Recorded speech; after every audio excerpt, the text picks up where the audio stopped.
How long, O Lord, must I call for help and you do not hear? Why do you make me see iniquity, and why do you idly look at wrong? Destruction and violence are before me. Strife and contention arise. So the law is paralyzed and justice never goes forth. For the wicked surround the righteous, so justice goes forth perverted. That is not a headline from 2026. That is not a social media post from someone watching the news with their head in their hands. That is the opening of a 3-chapter book in the Old Testament, written approximately 600 BC by a prophet whose name most Christians cannot pronounce and whose book most Bible readers have never fully opened. His name is Habakkuk, and he is asking the question that every honest person of faith has asked in every generation. When the world stops making moral sense, why does evil seem to be winning? Why does justice seem to be losing? Why is God apparently doing nothing while everything is falling apart? Why do I pray and the silence comes back like a wall? But here is what makes Habakkuk different from every other prophet in the Old Testament. Every other prophet was primarily sent to deliver a message from God to the people. Habakkuk reversed the direction. He went to God with a complaint about the people. He stood before the divine throne and demanded an accounting. He said, I am watching injustice, and you are watching me watch it, and I need to understand why. And God answered him, not with comfort, not with a gentle reminder to trust the process. God answered him with the most disturbing, most unexpected, most ultimately triumphant answer in the entire prophetic literature. And Habakkuk's response to that answer is one of the most extraordinary acts of faith in the Bible. This 3-chapter book is the most honest conversation with God in all of Scripture, and it was written for exactly the kind of moment we are living in. Habakkuk is one of the 12 minor prophets. Minor not because the content is less important, but because the books are shorter. He prophesied in Judah sometime between 640 and 605 BC, most likely around 609 to 605 BC, in the years just before Nebuchadnezzar's Babylonian army began its systematic conquest of the ancient Near East. The world Habakkuk was living in was coming apart. Assyria, which had dominated the region for over a century, was collapsing. Egypt was making its move, and Babylon was rising with a speed and ferocity that the political establishment of Judah had not yet fully processed. The old certainties were dissolving. The power structures that had defined the world for generations were shifting, and inside Judah itself, the situation was not much better. The brief religious reforms of King Josiah had died with him at the Battle of Megiddo in 609 BC. His sons who followed him were weak and corrupt. The religious establishment was hollow.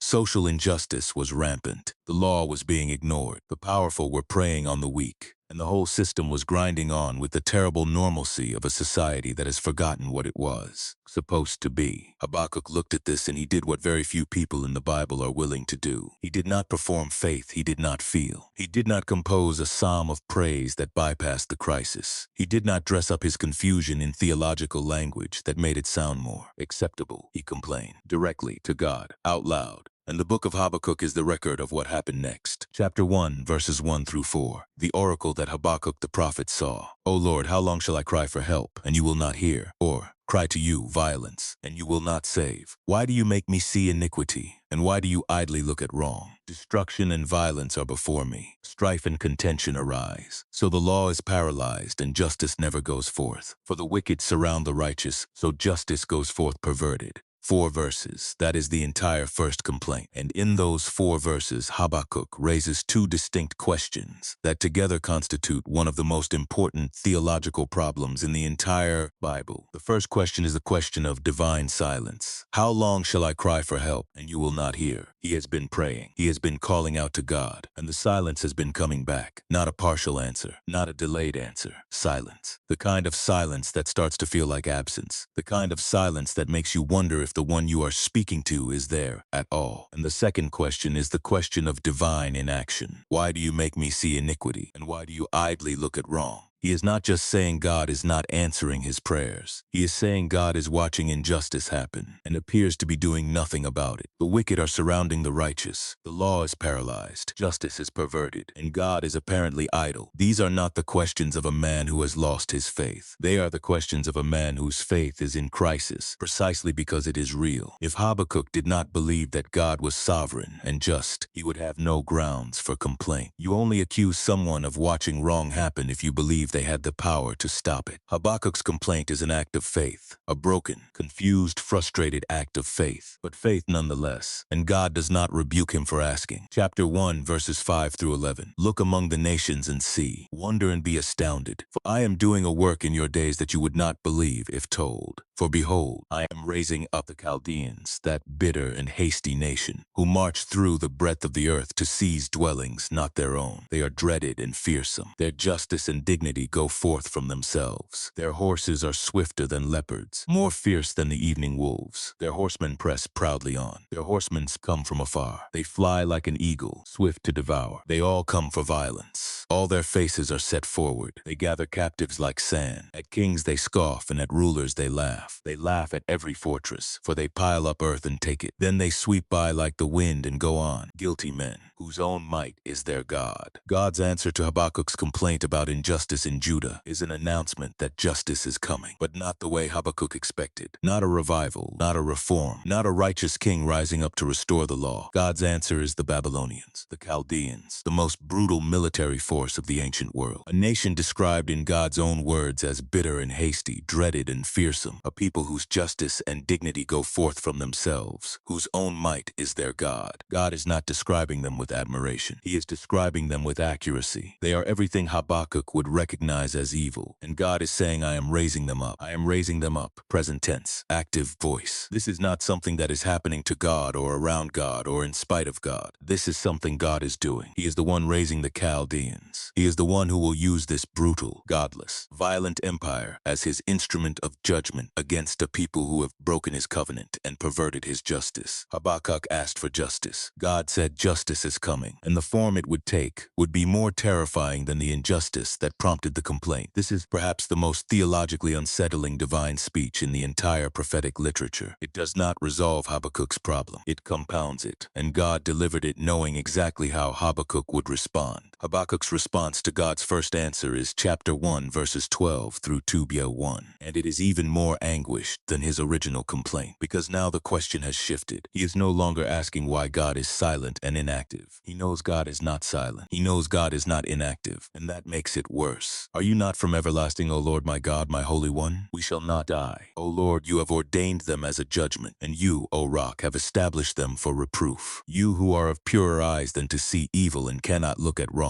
Why do you idly look at traitors and remain silent when the wicked swallows up the man more righteous than he? This is a more sophisticated complaint than the first one. Habakkuk is not just expressing his distress. He is making a theological argument. He begins by affirming what he knows to be true. You are from everlasting. You are holy. You are of purer eyes than to see evil. He is grounding his complaint in his theology. He is saying, I know who you are, and who you are makes what you are doing incomprehensible to me. Because the question is no longer, why is God not acting? The question is, how can a holy God use an unholy instrument? How can the one who is of purer eyes than to see evil deploy evil as his tool? How does the moral logic of that work? You are going to punish the sins of Judah by sending Babylon? You are going to judge a nation that has broken your covenant by unleashing a nation that does not even acknowledge your existence. The cure is worse than the disease. The punishment is more unjust than the crime. This does not make sense. And then Habakkuk does something extraordinary. Chapter 2, verse 1. I will take my stand at my watchpost and station myself on the tower and look out to see what he will say to me and what I will answer concerning my complaint. He goes to his watchtower. He has said everything he needs to say. He has brought his complaint in full. He has not softened it. He has not hedged it. He has not wrapped it in theological language that makes it more palatable. He has laid it out before God with complete honesty. And now he is going to wait. He is going to stand at his post and watch and listen and see what God says next. This is one of the most vivid images of prayer in the entire Bible. Not prayer as petition and then moving on with your life. Prayer and then staying at your post, waiting for the answer, watching for it, positioning yourself to receive it. Habakkuk did not leave the conversation. He stayed in it. He planted himself at the watchtower of his soul and refused to come down until God spoke. Chapter 2, verses 2 through 4. And the Lord answered me, write the vision, make it plain on tablets so he may run who reads it. For still the vision awaits its appointed time. It hastens to the end and will not lie. If it seems slow, wait for it. It will surely come. It will not delay. Wait for it. God's answer to the man standing at his watchtower is a command to write the vision down and a promise that the vision is coming at its appointed time, not on Habakkuk's timeline, timeline. Not on the timeline that would make sense given the urgency of the crisis, but at the appointed time. And in the meantime, wait. And then verse 4, behold, his soul is puffed up. It is not upright within him, but the righteous shall live by his faith. The righteous shall live by his faith. This is the verse. The three-word declaration. In the Hebrew, it is even shorter. Zadik b'emunato yichye. The righteous one by his faithfulness shall live. That is quoted 3 times in the New Testament. That became the theological foundation of the Protestant Reformation that broke open the understanding of grace that had been buried under centuries of religious performance. But in its original context, in the mouth of God to Habakkuk on his watchtower, it is saying something very specific. The proud person, the Babylonian, the one whose soul is puffed up, the one whose own might is their God, will not endure. But the righteous one, the person who is in right relationship with God, will live by faithfulness, by emunah, by the steadfast, loyal, trust-based faithfulness that holds onto God, even when the circumstances make it look like God is not worth holding on to. In the context of what God is about to send on Judah, the Babylonian invasion, the destruction of Jerusalem, the exile, this is a survival declaration. The ones who will make it through are not the ones who escape the Babylonians or the ones who find a way to negotiate with them. The ones who will make it through are the ones whose lives are grounded in faithfulness to God, regardless of what the Babylonians do. But God is not finished. After addressing Habakkuk directly, he turns his attention to Babylon. And what follows in chapter 2, verses 6 through 20, is one of the most systematic divine indictments in the Old Testament. 5 woes, 5 declarations of coming judgment against the instrument of judgment. Woe to him who heaps up what is not his own. Woe to him who gets evil gain for his house. Woe to him who builds a town with blood and founds a city on iniquity. Woe to him who makes his neighbors drink, pouring out his wrath and making them drunk in order to gaze at their nakedness. Woe to him who says to a wooden thing, awake, to a silent stone, arise. Can this teach? This is the answer to Habakkuk's second complaint. He asked how a holy God could use an unholy instrument without compromising his holiness. God's answer is that the instrument is also going to be judged. Babylon is not exempt from the moral order of the universe. Babylon is not going to use Judah and walk away clean. Every act of violence, every stolen property, every humiliation inflicted, every city built on blood is being counted. The Babylonians are the instrument of divine justice for Judah, and they will be the object of divine justice for themselves. God is not endorsing Babylon. He is using Babylon, and there is an enormous difference. The potter who uses a flawed tool to accomplish his work is not thereby endorsing the flaws in the tool. The builder who uses rough timber to frame a house does not thereby celebrate the roughness of the timber. God can use the worst of human systems to accomplish his purposes without those systems becoming good or righteous or exempt from his judgment. And then the declaration that ends chapter 2, verse 20. But the Lord is in his holy temple. Let all the earth keep silence before him. The Lord is in his holy temple. Everything is falling apart. The Babylonians are coming. Justice is perverted. The world is unstable. And God is in his holy temple. He has not left. He has not been displaced. He has not been outmaneuvered by the chaos of history. He is exactly where he has always been, on his throne, in his temple, sovereign over every empire that rises and every empire that falls. Let all the earth keep silence before him. Not the silence of absence, not the silence of a God who has nothing to say. The silence of reverence, the silence that is the only appropriate response when you understand who is actually in charge. And then chapter 3, and everything changes. Chapter 3 is unlike anything else in the book. It is a prayer set to music. The opening verse is a musical notation, a prayer of Habakkuk the prophet according to Shigionoth, which indicates it was written to be sung with a kind of wild, passionate, irregular meter. The closing verse repeats the instruction to the choir master with stringed instruments. This is not just theological reflection. This is worship. Habakkuk has moved from complaint to song. He opens with a declaration of awe. Lord, I have heard the report of you, and your work, O Lord, do I fear. In the midst of the years, revive it. In the midst of the years, make it known. In wrath, remember mercy. He has heard the report of what God is going to do. The Babylonians are coming. And instead of despair, Habakkuk responds with a request. In the midst of the years, revive it. Revive your work. Make yourself known in the middle of all of this. And in wrath, remember mercy. And then verses 3 through 15 are a theophany, a vision of God coming in power. God came from Teman, and the Holy One from Mount Paran. His splendor covered the heavens, and the earth was full of his praise. His brightness was like the light. Rays flashed from his hand, and there he veiled his power. Before him went pestilence, and plague followed at his heels. He stood and measured the earth. He looked and shook the nations. Then the eternal mountains were scattered. The everlasting hills sank low. His were the everlasting ways. The sun and moon stood still in their place at the light of your arrows as they sped, at the flash flash of your glittering spear. You marched through the earth in fury. You threshed the nations in anger. You went out for the salvation of your people, for the salvation of your anointed. Habakkuk is recalling the mighty acts of God in history, the Exodus, the conquest, the moments when God showed up in visible, unmistakable, earth-shaking power. He is reminding himself of who God has been. He is rehearsing the evidence of divine faithfulness because he is about to need that evidence more than he has ever needed it before. And then the personal response in verses 16 through 19. I heard and my body trembled. My lips quivered at the sound. Rottenness entered into my bones. My legs trembled beneath me. Yet I will quietly wait for the day of trouble to come upon people who invade us. He is terrified. He has seen the vision of God coming in power, and he has been undone by it. His body is trembling. His lips are quivering. There is rottenness in his bones. This is not a man who has achieved spiritual equanimity through the removal of all fear. This is a man who is genuinely physically afraid of what is coming. And he says, yet I will quietly wait. Yet that word, that small, enormous word, yet I will quietly wait. Not because the fear has gone away. Not because the danger has passed. Not because the Babylonians have turned around. But because of who is in the holy temple. Yet. And then verses 17 through 19. The most extraordinary ending in all of prophetic literature. Though the fig tree should not blossom, nor fruit be on the vines, the produce of the olive fail and the fields yield no food, the flock be cut off from the fold and there be no herd in the stalls, yet I will rejoice in the Lord. I will take joy in the God of my salvation. God the Lord is my strength. He makes my feet like the deer's. He makes me tread on my high places. Let us read this slowly, because every line of it is doing something specific. Though the fig tree should not blossom. The fig tree was one of the primary sources of food and income in ancient Israel. A fig tree that does not blossom produces no figs. No figs means no food, no income, no provision from that source, nor fruit beyond the vines. The vineyard was another primary source of sustenance. No fruit on the vines means the wine is gone, the harvest is gone. Another source of provision eliminated. The produce of the olive failed. Olive oil was not just food. It was fuel for lamps, medicine, currency, the basis of the entire agricultural economy. The olive failing means the economy is failing. The fields yield no food. The grain harvest is gone. The basic staple of life is absent. The flock be cut off from the fold. The livestock is gone. Meat, milk, wool, the animals that pulled the plow, all gone. And there be no herd in the stalls. Total agricultural collapse. Every visible source of sustenance stripped away. Every resource Habakkuk's world would have recognized as the basis of life. Food, income, livestock, oil, grain, gone. All of it gone. And then yet I will rejoice in the Lord. Not when the fig tree blossoms again. Not when the harvest returns. Not when the economy recovers. Not when the Babylonians are defeated. Not when justice is restored. Yet now, in this, while all of this is true and none of it has changed, yet I will rejoice. This is not optimism. Optimism says things will get better. Habakkuk is not saying things will get better. He may not believe they will get better in his lifetime. The Babylonians are still coming. The fig tree is still bare. He is not denying the reality. He is declaring that his joy is not dependent on the reality changing. This is not positive thinking. Positive thinking requires you to focus on the positive aspects of the situation. Habakkuk has just spent verse 17 listing every negative aspect of the situation with complete and unflinching honesty. There is nothing positive to focus on, and he rejoices anyway. This is faith. Not the faith that says I believe things will work out. The faith that says I will rejoice in the God of my salvation even when nothing around me gives me visible reason to do so. The faith that says God's character is sufficient basis for joy, even when God's provision is not currently visible. I will take joy in the God of my salvation, not in the salvation God has currently provided, in the God who saves, not in the outcome, in the one who controls outcomes. The object of the joy is God himself, not what God is doing right now, not what God has given recently. God, the person, the character, the everlasting faithfulness of the one who is in his holy temple. God, the Lord, is my strength. He makes my feet like the deer's. He makes me tread on my high places. The deer was known in the ancient world for its ability to navigate impossible terrain, to run on rocky mountain paths where a single misstep means a fatal fall. Habakkuk is saying that the God he has just encountered through complaint and answer and vision and trembling, and yet is the God who will give him the footing to navigate the impossible terrain ahead. ahead, not by removing the difficulty, by making him capable of the terrain. Go back to chapter 2, verse 4. The righteous shall live by his faith. This is the verse that the New Testament cannot leave alone. Paul quotes it in Romans 1:17 when he is laying out the theological foundation of his entire argument for justification by faith. For in it, the righteousness of God is revealed from faith for faith. As it is written, the righteous shall live by faith. The just shall live by faith. It is the banner over the entire letter to the Romans. Paul quotes it again in Galatians 3:11. Now it is evident that no one is justified before God by the law, for the righteous shall live by faith. He is using Habakkuk to prove that the law was never the basis of the covenant relationship with God. Even in the Old Testament, in the darkest and most confused moment of a prophet who was watching his world fall apart, the declaration was not the obedient shall live by their performance. It was the righteous shall live by faith. And the writer of Hebrews quotes it in chapter 10, verse 38, in the passage that leads directly into the famous faith chapter, Hebrews 11. My righteous one shall live by faith, and if he shrinks back, my soul has no pleasure in him. And then, but we are not of those who shrink back and are destroyed, but of those who have faith and preserve their souls. 3 New Testament authors, 3 different theological arguments, all anchored in the same 3 words from a 3-chapter book in the Old Testament that most people have never read. And then there is Martin Luther. The year is 1515. Luther is a monk and a professor of theology at the University of Wittenberg. He is lecturing on the letter to the Romans. He comes to chapter 1, verse 17. The righteousness of God is revealed from faith for faith. As it is written, the righteous shall live by faith. And something breaks open. Luther had been tormented by the phrase, the righteousness of God. He had understood it as the righteousness by which God judges sinners. A righteousness so absolute and so demanding that no human being could ever measure up to it. And he hated that phrase. He hated it because it seemed to make God an enemy rather than a savior. How could the righteousness of God be good news if the righteousness of God is the standard by which I am condemned? And then he understood. The righteousness of God in Romans 1:17 is not the righteousness God requires of us. It is the righteousness God gives to us by faith. The righteous shall live by faith. Not by performance, not by merit, not by the accumulated weight of religious achievement, by faith, by receiving what God gives rather than earning what God demands. And that understanding rooted in Paul, rooted in Habakkuk, rooted in a 3-chapter conversation between a confused prophet and a sovereign God on the eve of the Babylonian invasion, ignited the Protestant Reformation. Every person who has ever understood that their standing before God is a gift and not an achievement owes a debt to this forgotten prophet and his unforgettable verse. How long, O Lord? The question Habakkuk asked in 600 BC is the question being asked in every language, in every nation, in 2026. Why is this happening? Why is God not stopping it? How can a holy God allow an unholy world to operate this way? Habakkuk does not give us easy answers. The book of Habakkuk is the most honest rebuttal of easy answers in the entire Bible. God's first answer was more disturbing than the original problem. His second answer was wait for it. It will come at its appointed time. The theophany in chapter 3 did not remove the threat. The Babylonians were still coming when Habakkuk finished singing. But the book gives us 3 things that matter more than easy answers. The first is permission. Permission to bring the real version of your confusion and your moral outrage and your theological crisis to God without dressing it up. Habakkuk did not begin with praise. He began with complaint, and God did not rebuke him for it. He answered him. The conversation that began with how long, O Lord, ended with, yet I will rejoice. But it could only end there because it was allowed to begin where it actually was. The second is orientation. The Lord is in his holy temple. Whatever is happening in the world, whatever empire is rising, or whatever injustice is going unpunished, whatever prayer is going unanswered, whatever timeline is failing to make sense, the Lord is in his holy temple. He has not moved. He has not been displaced. He has not been outmaneuvered. He is exactly where he has always been, and he is doing exactly what he has always been doing, which is working all things according to the counsel of his will, even when that working is completely opaque to the people living inside it. The third is the posture. Not the content of the answer, but the posture of the person waiting for it. Habakkuk went to his watchtower. He planted himself at the post of waiting and watching and refused to abandon the conversation. He stayed in the dialogue long enough for God to answer. He received the answer even when it was not the answer he wanted. He stayed in dialogue long enough to receive the vision. He stayed in dialogue long enough to write the prayer of chapter 3. He stayed in the conversation from complete complaint all the way to yet. The journey from complaint to yet is not a short journey. It is not a comfortable journey. Habakkuk's body trembled at the end of it. His lips quivered. There was rottenness in his bones. But on the other side of the trembling was the declaration, though the fig tree should not blossom, yet I will rejoice. The fig tree is still bare for a lot of people in 2026. The harvest has not come back. The economy is not recovering. The justice they prayed for has not arrived. The situation they have been waiting to change has not changed. The Babylonians of their particular moment are still coming. Habakkuk does not tell those people to pretend otherwise. He does not tell them to find the silver lining. He does not tell them that God will restore what was lost in double portion if they just hold on. He tells them something better and harder and more real than any of that. He tells them that the God of their salvation is sufficient basis for joy, even when the salvation is not currently visible. That the character of God is sufficient foundation for trust, even when the actions of God are currently incomprehensible. That the one who is in his holy temple is the same one who makes feet like the deer's and enables people to tread on the high places that should be impassable. The just shall live by faith, not by sight, not by favorable circumstances, not by answered prayer, not by the visible restoration of justice, by faith, by the emunah that holds on to who God is even when what God is doing makes no sense. Habakkuk began with a question